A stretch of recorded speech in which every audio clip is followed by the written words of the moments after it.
and all of the grass dies, but you don't care because you just sold the house. And now the new homeowners are here and they'd like this grass to look a little bit more like that over there, even though that doesn't look that great either.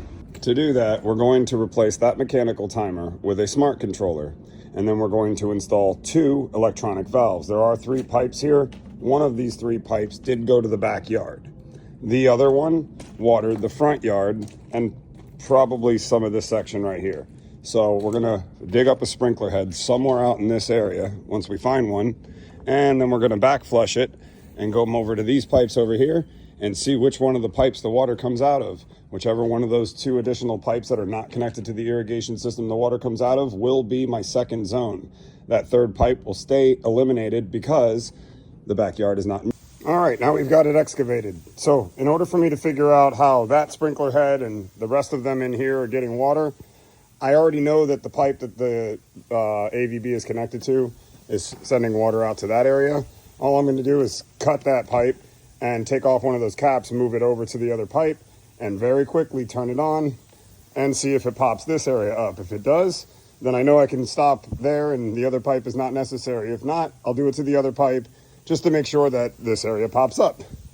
That's how I'm going to figure that out. The other way to do it would be to get a garden hose and run it to this sprinkler head here, but that would only give me enough pressure to show me that this sprinkler is connected to one of those 2 pipes. It wouldn't show me that this sprinkler is also connected to the zone that waters this area.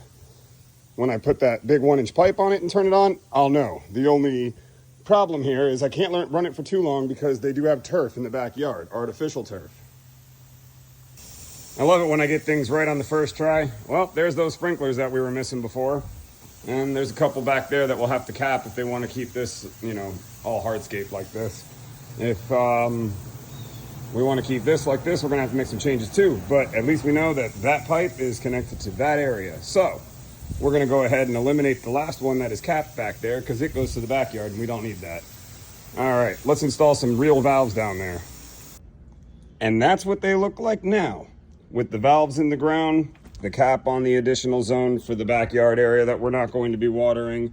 And now what I'm going to do is run a conduit from this AVB so that the wire goes down into the ground and meets up with these wires. Then I'm going to bring another conduit, just a single one, right up to the new controller.